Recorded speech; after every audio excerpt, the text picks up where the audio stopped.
بسم اللہ الرحمن الرحیم۔ السلام علیکم۔ پروگرام اختلاف رائے کے ساتھ میں ہوں افتخار کاظمی۔ کہنے والے کہتے ہیں کہ خان صاحب کو لانے والے ایک بار پھر ان سے ناراض دکھائی دیتے ہیں۔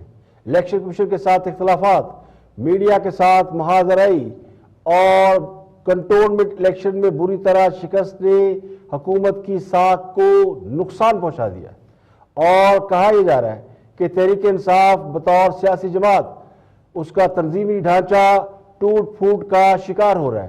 پارٹی کے کئی سینئر رہنما پارٹی چھوڑنے کے لیے تیار ہیں اور ہاتھوں میں استعفے لیے گھوم رہے ہیں۔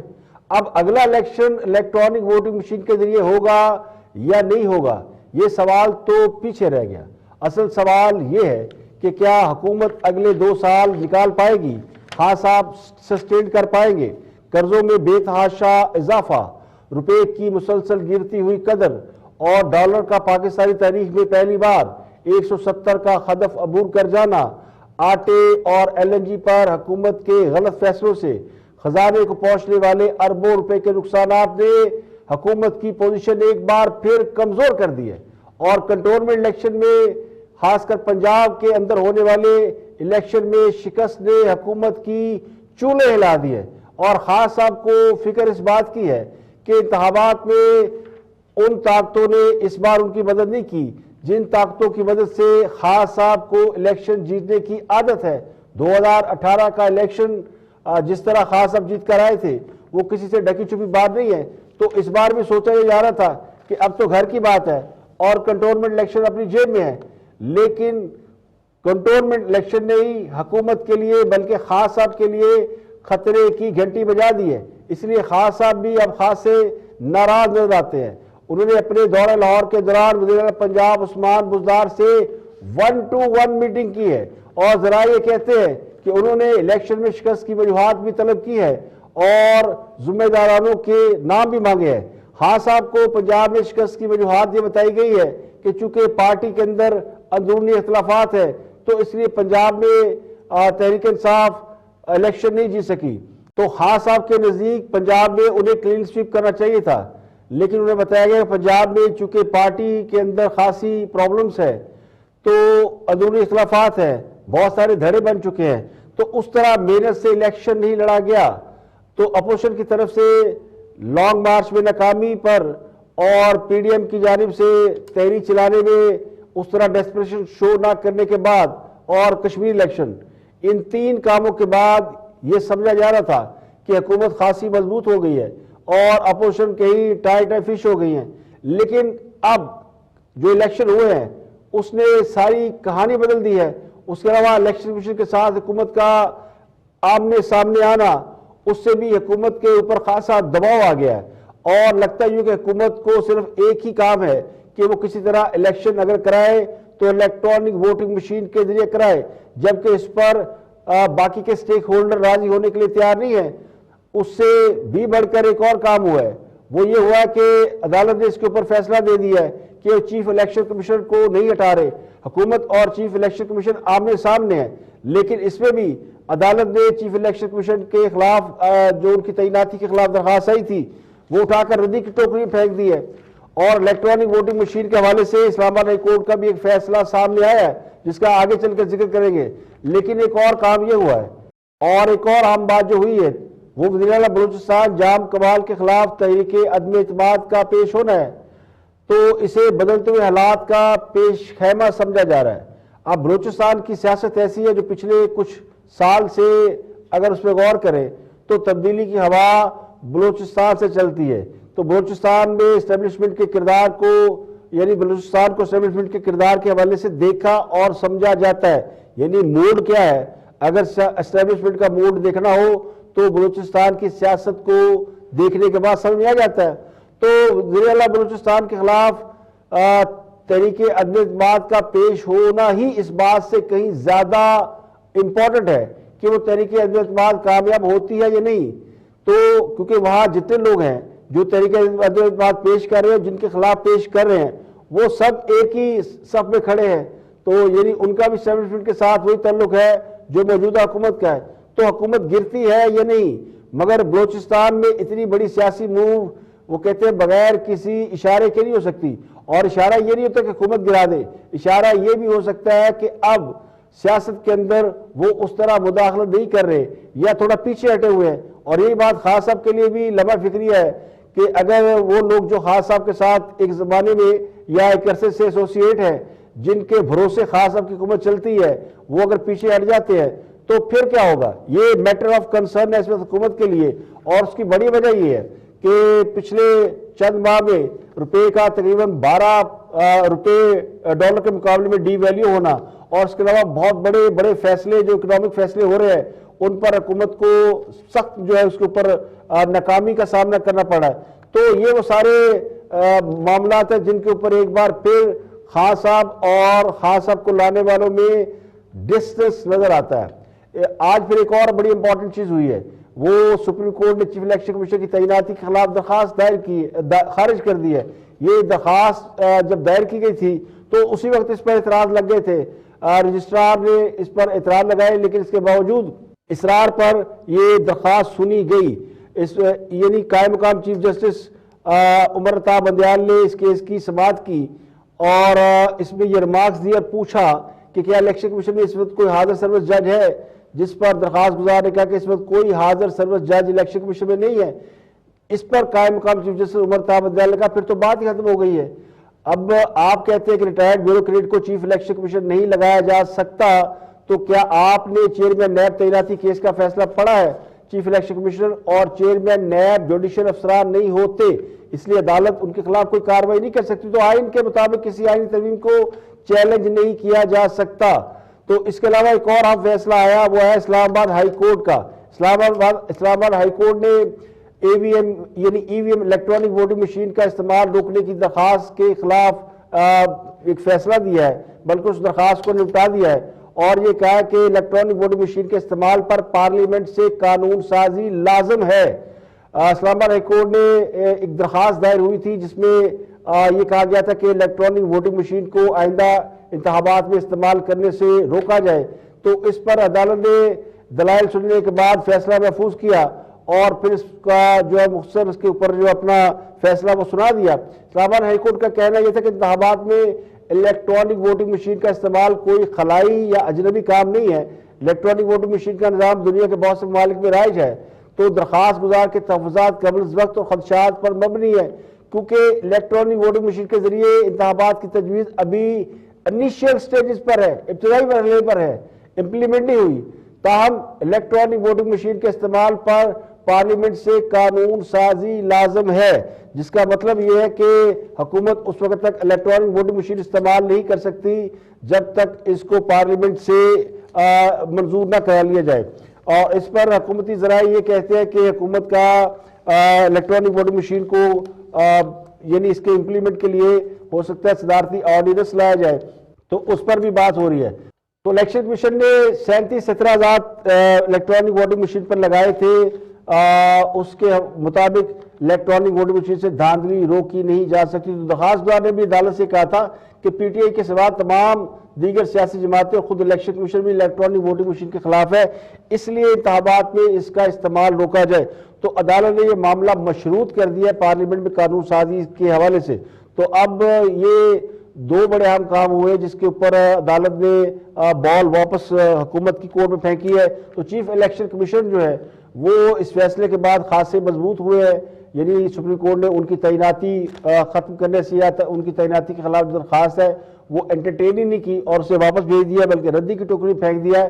تو چیف الیکشن کمیشن اور حکومت کے درمیان جو تنازع ہے اس کے حوالے سے بعض حکومتی ذرائع یہ کہہ رہے ہیں کہ اب اگلے مرحلے میں اگر یہ معاملہ حل نہیں ہوتا تو وہ چیف الیکشن کمیشن کے خلاف ریفرنس دائر کیا جا سکتا ہے، جس طرح ایک زمانے میں جسٹس قاضی فائزہ کے خلاف بھی حکومت کی طرف سے ریفرنس آیا تھا۔ تو حکومت اس کے مدرجات پر غور کرے کہ کیا چیف الیکشن کمیشن کے خلاف اب ریفرنس جو ہے وہ جوڈیشل کمیشن کو بھیجا جائے، کیونکہ چیف الیکشن کمیشن کو ہٹانے کے لیے آئینی طریقہ کار یہی ہے کہ ایک ریفرنس حکومت یا کوئی بھی ریفرنس ان کے خلاف سپریم جوڈیشل کونسل کو بھیجا جا سکتا ہے۔ چیف الیکشن کمیشن کا تقرر حکومت اور اپوزیشن مل کے کرتی ہے، جس طرح چیئرمین نیب کا تقرر کیا جاتا ہے۔ تو اس معاملے میں بھی حکومت کو خاصی سبکی اور ناکامی کا سامنا ہے، میڈیا کے ساتھ لڑائی الگ چل رہی ہے، جبکہ معیشت کا حال اس سے بھی برا ہے۔ اور اس سے بھی اہم بات یہ ہے کہ اب وہ کہتے ہیں نا ہاتھ کھڑے کر دیے، تو خان صاحب کو لانے والے اب تقریباً ہاتھ کھڑے کر چکے ہیں۔ 3 سال سخت محنت مشقت اور تگ و دو کے بعد حکومت کو کھڑا کرنے کے بعد اب وہ یہ سمجھتے ہیں کہ حکومت کو اپنے پاؤں پر کھڑا ہونا چاہیے، فیصلے سمجھداری سے کرنے چاہیے اور اگلے 2 سال میں ڈیلیور کرنا چاہیے۔ تو ڈیلیورنس ایک ریکوائرمنٹ ہے، اور ڈیلیور کرنے کی کوشش میں حکومت جو ہے وہ پے در پہ ایسی غلطیاں کر رہی ہے جو اب حکومت کے حق میں نہیں جا رہی، خان صاحب کے خاصے خلاف جا رہی ہے۔ تو اگلے چند دنوں میں حالات جو ہے سیاسی حالات وہ اس سے بھی زیادہ خراب ہو سکتے ہیں اگر حکومت چیف الیکشن کمیشن کے خلاف ریفرنس پیش کرتی ہے۔ اور چیف الیکشن کمیشن کے ساتھ اس وقت اپوزیشن کی کئی جماعتیں کھڑی ہو گئی ہیں، اور پیپل پارٹی اور اے این پی نے تو باقاعدہ چیف الیکشن کمیشن سے ملاقات بھی کی ہے اور ان کے ساتھ وہ کھڑے۔ تو یہ معاملہ آگے چل کر اور کوئی اور شکل بھی اختیار کر سکتا ہے۔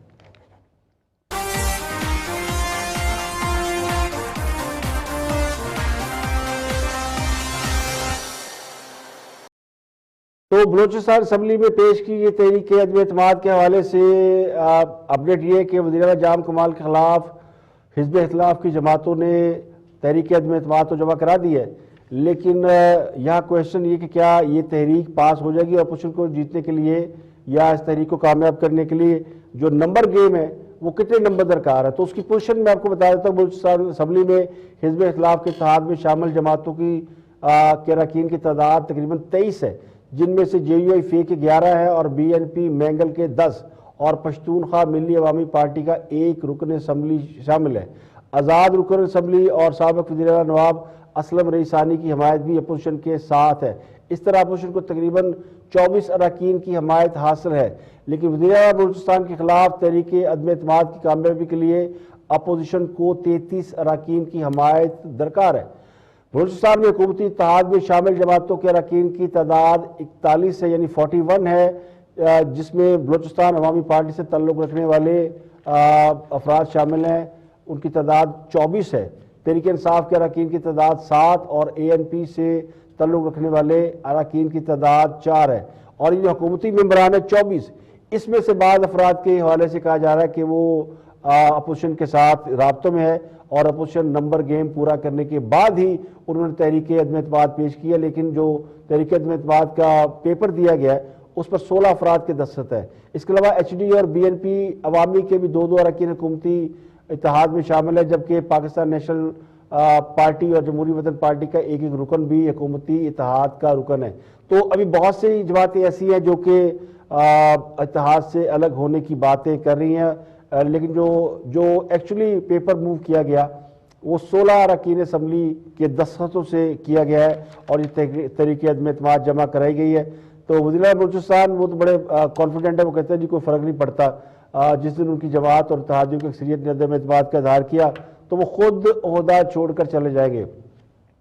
تو یہ جو تحریک عدم اعتماد ہے یہ جمع کرا دی گئی ہے، اور سیکرٹری اسمبلی کا یہ کہنا ہے، بلکہ اپوزیشن اراکین کا کہنا ہے کہ یہ جام کمال نے جو کارکردگی دکھائی ہے اس پر انہیں حکومت کرنے کا کوئی حق نہیں ہے۔ سیکرٹری اسمبلی کو جو قرارداد جمع کرائی گئی اس کے مطابق 7 دن کے اندر اس تحریک پر اجلاس بلایا جائے گا، اور یہ کہتے ہیں کہ یہ جو ابھی 16 اراکین کی ایک فہرست دی گئی ہے یہ ایکچولی اراکین نہیں ہے، یہ صرف اجلاس بلانے کے لیے ہم نے یہ موومنٹ کی ہے۔ جس دن اجلاس بلایا جائے گا اس وقت تمام لوگ سامنے آ جائیں گے، فی الحال مطلوبہ تعداد سامنے نہیں لائی جائے گی، تحریک عدم اعتماد والے دن سارے نمبر پورے ہو جائیں گے۔ تو یہ ہے اصل میں اس کے اندر گمکس کہ وہ جو 16 اراکین ہیں جو سامنے آ گئے ہیں انہوں نے اپنے نام دے دیے ہیں، لیکن بہت سے اراکین ایسے ہیں جو کہ اپوزیشن کے ساتھ رابطے میں ہیں، انہوں نے اپنے نام نہیں دیے، لیکن جس دن تحریک عدم اعتماد ہوگی تو وہ سامنے آ جائیں گی۔ لیکن اس کا جو دوسرا پہلو ہے وہ یہ کہ اس وقت بلوچستان کے اندر حکومت کی جانب سے بھی اور بعض اہم شخصیات بھی وہاں پہنچی ہیں جو کہ تحریک عدم اعتماد کو روکنے کے لیے ایکٹیو ہو گئی ہیں۔ مولانا فضل الرحمان ویسے بھی بلوچستان میں ہیں، اور ان کے حوالے سے یہ خبریں آ رہی ہیں کہ جی انہوں نے یہ کہہ دیا کہ جناب جام کمال صاحب رخصت ہو رہے ہیں. تو اس پر سوال بھی اٹھایا کہ تحریک عدم اعتماد پیش کرنے والے جے یو ایف اے کے لوگ بھی شامل ہیں. اب جے یو ایف اے کے حوالے سے سوال پوچھا گیا کہ جی آپ پنجاب میں تو تحریک عدم اعتماد لاتے نہیں کہ پیپل پارٹی مطالبہ کر رہی ہے، اور مرکز میں بھی یہ کہا جا رہا ہے کہ عمران خان کے خلاف تحریک عدم اعتماد لائیں. تو اس پر مولانا فضل الرحمان نے آج جو ہے نا بڑی کھڑی سنا دی. انہوں نے بلاول بھٹو کو بھی نہیں چھوڑا اور انہوں نے باقی لوگوں کو بھی نہیں چھوڑا. انہوں نے کہا کہ اگر پیپل پارٹی یہ چاہتی ہے کہ پنجاب میں تحریک عدم اعتماد لائے اور 6 اراکین کے ساتھ وہ تحریک عدم اعتماد لا سکتے ہیں تو شوق سے لے آئے. وہ باتیں کیوں کر رہے ہیں، انتظار کیوں کر رہے ہیں؟ تو مولانا فضل الرحمان نے اس بات پر خاصی ناراضگی کا اظہار کیا اور انہوں نے کہا کہ اگر پیپل پارٹی کو شوق ہے تحریک عدم اعتماد لانے کا تو وہ خود کیوں نہیں لے آتے. اس پر اب پیپل پارٹی کی طرف سے بھی ظاہر ہے جواب تو آئے گا، کیونکہ یہ پہلی بار ہوا کہ مولانا فضل الرحمان نے کھل کر پیپل پارٹی پر تنقید کی ہے کہ وہ تحریک عدم اعتماد کی بات کرتے ہیں تو ان کو لے آنی چاہیے. اور استعفوں کے حوالے سے بھی پی ڈی ایم پر جو تنقید کی جاتی ہے اس کا بھی انہوں نے جواب دیا. تو اپوزیشن کے اس معاملے میں کہ اپوزیشن بلوچستان میں تو تحریک اعتماد لے آئی ہے، لیکن پنجاب میں جہاں پیپل پارٹی ڈیمانڈ کر رہی ہے اس کو مولانا فضل الرحمان سیکنڈ کرنے کے لیے تیار نہیں ہے. تو اس کی وجہ وہی ہے کہ جب پنجاب کی سب سے بڑی جو پارٹی ہے مسلم لیگ نون وہی نہیں چاہتی کہ پنجاب میں وزیر اعلیٰ پنجاب کے خلاف تحریک عدم اعتماد لائی جائے. وہ سمجھتے ہی ہیں کہ بزدار صاحب جتنی دیر رہیں گے اتنی دیر جو ہے وہ حکومت کی کارکردگی جو ہے وہ خراب رہے گی اور مسلم لیگ نون کو پولیٹیکل فائدہ ہوگا. اور وہ فائدہ دیکھ بھی لیا انہوں نے کہ پنجاب کے اندر جتنے بائی الیکشن ہوئے ہیں اس میں مسلم لیگ نون بآسانی جیت رہی ہے، اور کنٹونمنٹ الیکشن میں بھی وہ مسلم لیگ نون نے اپنی سیٹیں جو ان کی پہلے تھی انہوں نے ریٹین کر لی ہیں. تو اس کا مطلب یہ ہے کہ وہ بزدار کی کارکردگی سے کوئی خوش ہے نہیں یا نہیں ہے، لیکن نون لیگ والے بڑے خوش ہیں. وہ سمجھتے ہیں کہ وہ کہتے ہیں نا کہ بزدار صاحب کی جگہ کوئی اور بندہ ہوتا اور وہ کچھ تھوڑی بہت پرفارمنس کرتا، کوئی پولیٹیکل موومنٹ کرتا تو شاید پنجاب کے اندر وہ اپنی جگہ بنانے میں کامیاب ہو جاتا. لیکن خان صاحب کا اصرار ہے اور خان صاحب کی فرمائش ہے اور خان صاحب کے لکی چام ہے عثمان بزدار، وہ انہیں ہٹانے کے لیے تیار نہیں ہے. آج سنا تھوڑی بہت انہوں نے کھچائی وچائی کی ہے، لیکن اس کے باوجود خان صاحب نے انہیں ہٹانے کا فیصلہ نہیں کیا، کیونکہ وہ کہتے ہیں نا طوطے میں جان ہے کہ طوطا نہ رہا تو پھر وہ جان بھی نہیں رہے گی. تو بزدار صاحب کی یہ جو پرفارمنس ہے جس کی وجہ سے پنجاب میں الیکشن جو سویپ ہوا ہے، یہ سویپ تو نہیں ہوا لیکن یہ سمجھ لیں کہ آلموسٹ سویپ ہو گیا. تحریک انصاف حکومت کبھی بھی الیکشن نہیں ہارتی اور پوری کوشش کرتی ہے جیتنے کی. کوشش کی گئی لیکن نہیں جیتے تو پھر ظاہر ہے یہ ذمہ داری جو ہے وہ خان صاحب کو تو اصل میں کہانی پتہ ہے کہ ہو کیا رہا ہے. بزدار صاحب پہ تو یہ مدعا ہی ڈالا جا رہا ہے. جن لوگوں کو عادت پڑی ہو کہ بیٹھے بٹھائے الیکشن یعنی جھولی میں ڈال دیا جائے، ان کے لیے پھر فیلڈ میں اتر کے میدان میں کام کر کے پولیٹیکل ورکرز کو اتار کے الیکشن جیتنا مشکل نظر آتا ہے. اس وقت سوال یہی تحریک انصاف پہ جو اٹھ رہا ہے کہ تحریک انصاف کا پولیٹیکل سٹرکچر تو ہے لیکن ان کا جو تنظیمی ڈھانچہ ہے وہ کدھر ہے؟ جنہوں نے الیکشن لڑنا ہے، الیکشن موومنٹس کرنی ہے، الیکشن جیتنا ہوتا ہے.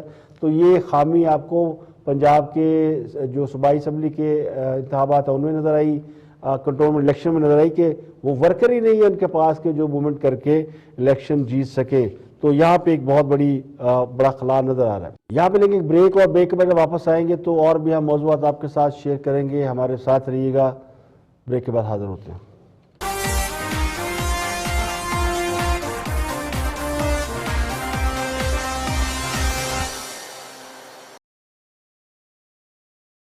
Welcome back. آپ دیکھ رہے ہیں پروگرام اختلاف رائے اور میں افتخار کاظمی. بریک کے بعد حاضر خدمت ہے. آگے بڑھتے ہیں اور کچھ دوستوں کی بات کرتے ہیں. پنجاب میں جو شکست ہوئی اور کنٹونمنٹ الیکشن میں اس کے اوپر ہمارے دوست تجزیہ دے رہے ہیں. بڑے دانشور دوست ہیں. دیکھتے ہیں کہ وہ پی ٹی آئی کی شکست کی وجوہات کیا بتاتے ہیں. تو اسی طریقے سے ایک پی ٹی آئی کے اندر ایک اور بات بھی چل رہی ہے، میں آپ کو بتاؤں. وہ اس چل رہی ہے، وہ کہتے ہیں کہ اس وقت خان صاحب یا پی ٹی آئی کی جو کور پی ٹی آئی ہے خالص اوریجنل وہ ایک پیرالل اپنا سسٹم ڈیولپ کرتے جا رہے ہیں، سیٹ کرتے جا رہے ہیں، اور باقی لوگوں کو آہستہ آہستہ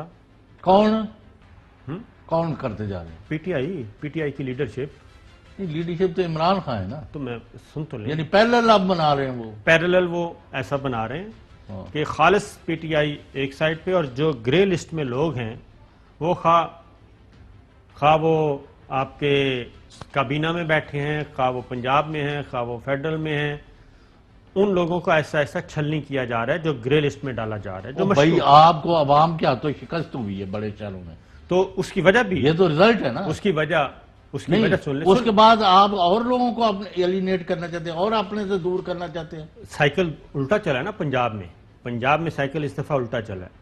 اس دفعہ جو مسلم لیگ نواز کے اندر کے اختلافات تھے وہ انہوں نے ایک سائڈ پہ رکھے، اور شہباز شریف صاحب کی اپنی ٹیم اتاری. پنجاب کا الیکشن یہ شہباز شریف لڑے ہیں، آزاد کشمیر کا الیکشن مریم صفدر لڑی تھی، ٹھیک ہے. شہباز شریف صاحب اپنا ترجمان الگ لے آئے ہیں، اپنی سوشل میڈیا ٹیم الگ لے آئے ہیں، اور انہوں نے نواز شریف صاحب سے کافی سارا اختیار بھی لے لیا کہ اب آپ تھوڑا سا مجھے صبر کریں، مجھے کام کرنے دیں، اور انہوں نے یہ رزلٹ دے دیا پنجاب میں. اس کے اپوزٹ کیا ہوا؟ پاکستان تحریک انصاف کے اندر کی لڑائی ان الیکشن میں نظر آئی. سب سے امپورٹنٹ کون ہے جو اس وقت استعفیٰ لے کے پھر رہے ہیں پی ٹی آئی کے؟ علیم خان، ٹھیک ہے. وہ اپنی جو جیل میں ان کو بھیجا گیا تھا اس کو بھی وہ مشکوک نظروں سے دیکھتے ہیں.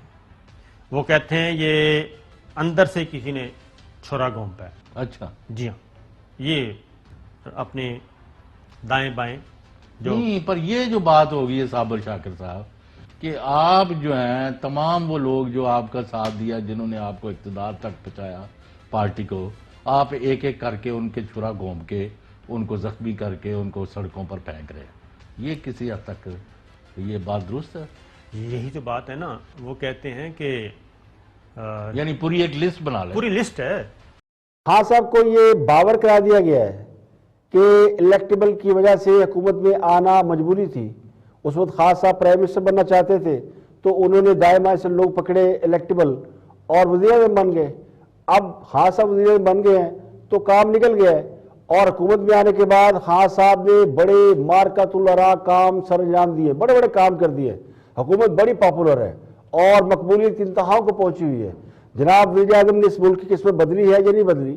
مگر عطا اللہ عیسیٰ ہیلوی کے گانے میں بدلی ہوئی نظر آتی ہے، تو اس پر سب لوگ ایمان لے آئے ہیں.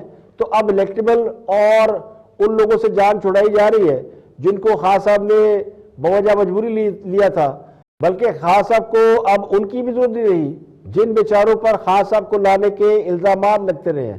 تو الیکٹیبل کے بارے میں یہ بھی ہے کہ وہ اقتدار میں آنے کے بعد ظاہر بلیک میل کرتے ہیں اور وہ اقتدار کے کیک میں حصہ دار بن جاتے ہیں. تو ایک کیک کے حصے دار جتنے زیادہ ہوں گے اتنا کم حصہ بنے گا. تو جو لوگ خان صاحب کی اے ٹی ایم مشینیں کھلاتی تھی ان کو حصہ دے کر فارغ کر دیا گیا. اب تصور یہ کہ خان صاحب کسی کھمبے کو بھی کھڑا کر دیں گے تو وہ الیکشن جیت جائیں گے. تو خان صاحب نے اس کنٹونمنٹ الیکشن میں کافی کھمبے کھڑے کیے تھے لیکن وہ سارے کھمبے زمین بوس ہو گئے. اب جہاں تک ہمارے دوستوں کا تعلق ہے جو یہ بات کہہ رہے ہیں کہ پنجاب کا الیکشن شہباز شریف صاحب نے جیتا ہے، تو شہباز شریف صاحب نے جیتا ہوگا، اس میں کوئی شک نہیں کہ شہباز شریف ظاہر ہے نون لیگ کو ریپرزینٹ کرتے ہیں اور شہباز شریف کا اپنا پنجاب میں کیا ہوا کام بہت زیادہ ہے اور ان کی جو تنظیم کے اوپر گرپ ہے وہ بھی بہت زیادہ ہے. لیکن صرف یہ کہنا درست نہیں کہ شہباز شریف کی وجہ سے جیتا گیا ہے. اگر صرف شہباز شریف کی وجہ سے الیکشن جیتا گیا ہوتا تو پچھلے جو 9 الیکشن ہیں جو مریم جیتی ہے بائی الیکشن، تو مریم کا کریڈٹ تو وہ بھی ہے. تو اس میں کسی کو کریڈٹ دینا، صرف یہ کہنا کہ شہباز شریف کی وجہ سے جیتا گیا اور مریم نواز کی وجہ سے ہارا گیا ہے، یہ وہی سازش ہے جس کا پہلے دن سے کوشش کی جا رہی ہے کہ لڑا دیا جائے. تو الیکشن کوئی بھی جیتے، شہباز شریف جیتے یا شہباز شریف کی وجہ سے جیتے، مریم کی وجہ سے جیتے، الیکشن تو نون لیگ جیت رہی ہے. تو وہ پنجابی میں کہتے ہیں نا اور بستی والی گنج ہے.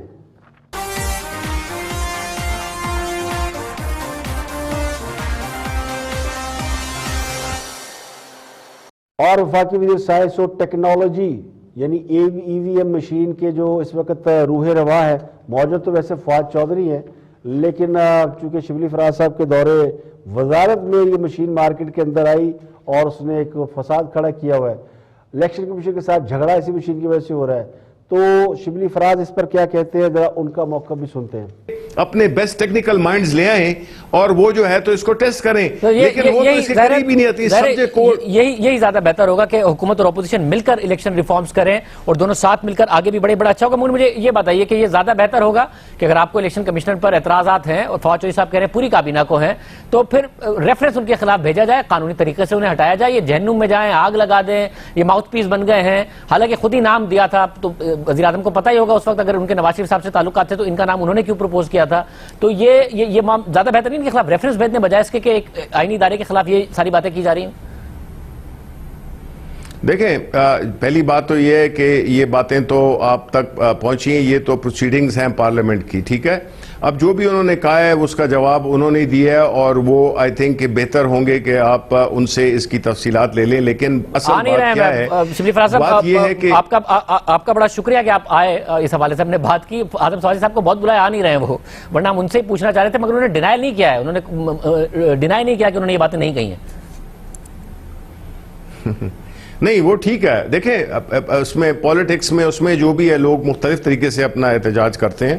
اعظم سواتی صاحب نے اپنے طریقے سے کیا، فواد چودھری صاحب نے اپنے طریقے سے کیا، میں جو آبزرویشنز ہیں میں اپنی مختلف طریقے سے کر رہا ہوں۔ تو یہ دیکھیں، یہ مختلف وہ ہیں، لیکن کامن چیز کیا ہے؟ اصل چیز کیا ہے کہ الیکشن کمیشن آف پاکستان جو کہ ایک بہت ہی معتبر ادارہ ہے، اس معتبر ادارے کو اپنی ساکھ کو بحال کرنے کے لیے کچھ جو ہے نیوٹرلٹی کی کم از کم، وہ جسے کہتے ہیں نا کہ it has to be seen. دیکھیں، ادارے حکومتوں کے ماتحت ہوتے ہیں اور اداروں کی ساکھ کو بہتر کرنا، ٹھیک کرنا، یہ حکومت کا کام ہوتا ہے۔ اور خان صاحب تو کیا کیا تھے کہ وہ سب اداروں کو ریفارم کے بعد ٹھیک کر دیں گے، تو یہ حکومت کا فرض ہوتا ہے کہ وہ اپنے اداروں کو پروٹیکٹ کرے۔ مگر جو حکومت اپنے اداروں کی ساکھ پر سوالیہ نشان لگائے وہ دراصل کمزور ہوتی ہیں۔ جو یہ چاہتی ہے کہ الیکشن کمیشن بھی اسی طرح کا کام کرے جس طرح نیب کام کر رہا ہے، تو حکومت کا جو اصل مدعا نظر آتا ہے وہ یہی نظر آتا ہے کہ نیب اور ایف اے کی طرح وہ الیکشن کمیشن کو چلانا چاہتے ہیں، لیکن الیکشن کمیشن اس پر عمل نہیں کر رہا۔ جو حکومت یہ چاہتی ہو کہ صرف حکومت کی سنی جائے اور اپوزیشن کو دیوار سے لگا دیا جائے، تو اسی لیے تو الیکشن کمیشن کو آزاد اور خود مختار ادارہ بنایا گیا تھا کہ وہ کسی ایک فریق کی طرف نہ جھکے، اور خاص کر طاقتور فریق جو ہے وہ حکومت ہوتی ہے۔ تو حکومت وقت کی طرف جھکاؤ تو پورے الیکشن کمیشن بلکہ پورے الیکشن کے اوپر بہت بڑا سوال یہ نشان کھڑا کر دے گا۔ تو اگر الیکشن کمیشن حکومت کی ساری باتیں مان لے تو پھر اس پر بھی اس طرح سوال اٹھیں گے جس طرح کے سوال نیب پر اٹھتے ہیں۔ تو حقیقت یہ ہے کہ الیکٹرانک ووٹنگ مشین کے ذریعے الیکشن کرانے کے اصرار پر حکومت کی اپنی پوزیشن اچھی خاصی خراب ہو رہی ہے، اور یہ بات خان صاحب کو سمجھ میں نہیں آ رہی کہ وہ جتنا اس پہ اصرار کر رہے ہیں، جتنا اس پہ ایمفیسس کر رہے ہیں، اتنا ہی یہ ان کے خلاف جا رہا ہے۔ یہاں پہ لیکن بریک اور بریک میں واپس آئیں گے اور بھی ہم موضوعات آپ کے ساتھ شیئر کریں گے، ہمارے ساتھ رہیے گا۔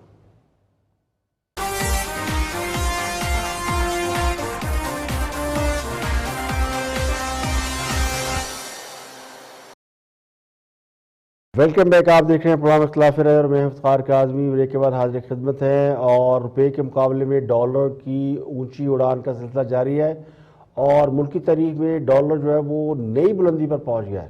انٹر بینک میں کاروبار کے دوران ایک امریکی ڈالر جو ہے اس میں 61 پیسے اضافہ ہوا، اور انٹر بینک میں ڈالر کا ریٹ 169 روپے 55 پیسے ہو گیا ہے۔ گزشتہ روز بھی تاریخ کی بلند ترین سطح پر ہی ڈالر بند ہوا تھا، اور آج بھی اس نے تیز ترین اپنی جو قدر ہے اس کا ریکارڈ، یعنی 2020 میں ڈالر تقریباً اس پر گیا تھا پچھلے سال، اور ایک سال کے بعد ڈالر اپنی ہائیسٹ پلیس پہ پہنچ گیا ہے۔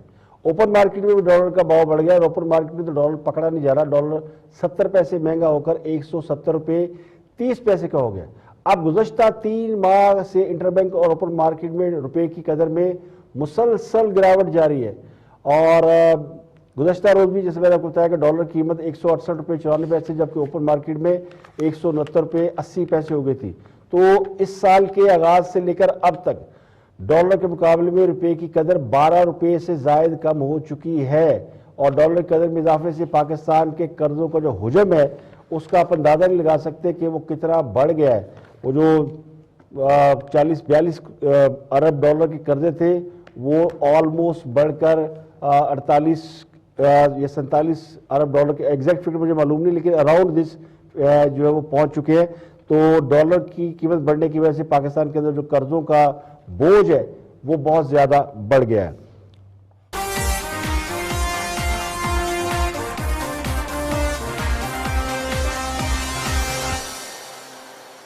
اور ایک اور اہم خبر یہ کہ امریکہ نے القاعدہ کی جانب سے امریکہ پر دوبارہ حملے کے خدشات ظاہر کر دیے. 9/11 کے بعد یہ کہا جا رہا ہے کہ ایک بار پھر امریکہ حملوں کی زد میں آ سکتا ہے. غیر ملکی خبرساز ایجنسی نے یہ رپورٹ دیا کہ امریکہ کے اندر ایک سیکورٹی سمٹ سے خطاب کرتے ہوئے ان کے دفاع کے جو ڈائریکٹر ہیں انٹیلیجنس کے ڈائریکٹر ارویل ہینس، ان کا یہ کہنا ہے کہ القاعدہ جلد امریکہ پر ایک اور حملہ کرے گی. ان کا یہ کہنا ہے کہ افغانستان میں طالبان کے قبضے کے بعد القاعدہ کے حملوں کا خطرہ بڑھ گیا ہے. القاعدہ کو امریکہ پر حملے کی صلاحیت حاصل کرنے میں صرف 1 سے 2 سال لگیں گے.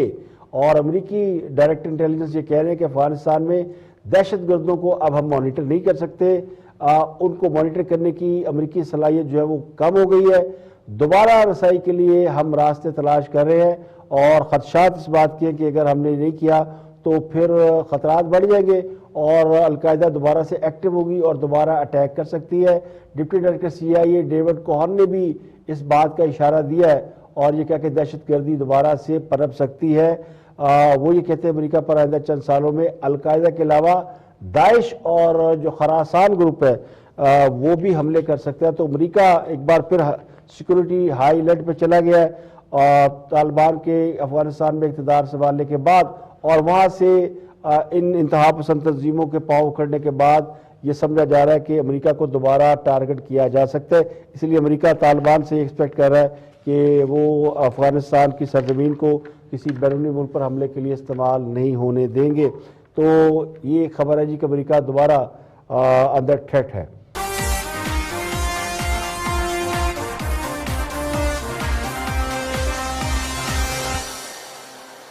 اب چلتے چلتے آپ کو آخری خبر بتائیں کورونا کے حوالے سے. اپڈیٹ یہ ہے کہ سندھ میں کورونا پابندیوں پر نرمی کرتے ہوئے مارکیٹیں رات 10 بجے تک کھولنے کی اجازت دے دی گئی ہے.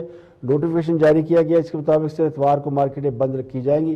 ہفتے کے 6 روز مارکیٹیں رات 10 بجے تک کھولنے کی اجازت ہوگی، جبکہ انڈور ڈائننگ کھول دی گئی ہے اور رات 12 بجے تک آپ انڈور ڈائننگ کر سکیں گے. اس کے علاوہ شادی سمیت دیگر تقریبات کی بھی سندھ میں اجازت دے دی گئی ہے.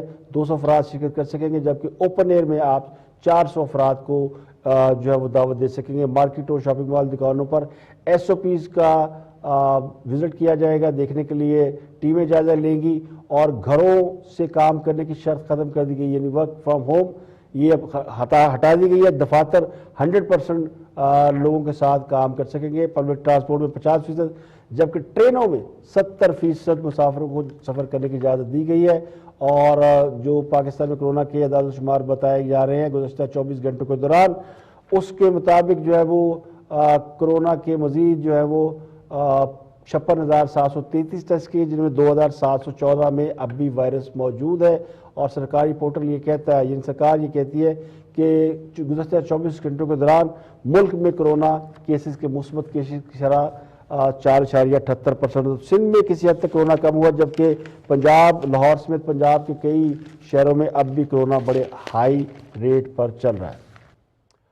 اور 1 سے زائد پاسپورٹ رکھنے والوں کو اضافی پاسپورٹ منسوخی کے لیے حکومت نے ایمنسٹی دینے کا فیصلہ کیا ہے. وزیر داخلہ شیر رشید کے مطابق 1 سے زائد پاسپورٹ رکھنے والوں کو حکومت ایمنسٹی دینے کا ارادہ رکھتی ہے. حکومت کے اعلامیے کے مطابق اضافی پاسپورٹ سے متعلق خطی منظوری وفاقی کابینہ سے لی جائے گی اور یہ کہا جا رہا ہے کہ 90 روز کی مہلت دی جائے گی، یعنی 3 ماہ میں 1 سے زائد پاسپورٹ رکھنے والوں کا پاسپورٹ منسوخ کرایا جا سکتا ہے. جنہوں نے اسکیم سے فائدہ نہیں اٹھایا ان کے کیسز FIA کو بھیجے جائیں گے. 1 سے زائد پاسپورٹ رکھنے پر کم سے کم سزا اس وقت 3 سال ہے، یعنی قانون کے مطابق جس کے پاس 1 سے زائد پاسپورٹ ہوگا اس کو 3 سال سزا دی جا سکتی ہے. تو وزارت داخلہ یعنی حکومت نے یہ اسکیم لانچ کی ہے کہ آپ 1 سے زائد پاسپورٹ منسوخ کرا سکتے ہیں 90 روز کے اندر. اور اس اسکیم کے تحت 1 سے زائد ناموں والے پاسپورٹ رکھنے والے اوورسیز پاکستانیوں کو فائدہ ہوگا کہ وہ اپنا جو ایکسٹرا پاسپورٹ ہے وہ منسوخ کرا سکے. تو آج کے لیے اتنا ہی، کل پھر حاضر ہوگے مزید خبروں تفصیل تجزیوں کے ساتھ۔ پروگرام اختلاف رائے سے افتخار کاظمی کو اجازت دے، اپنا بہت بہت خیال رکھیے گا۔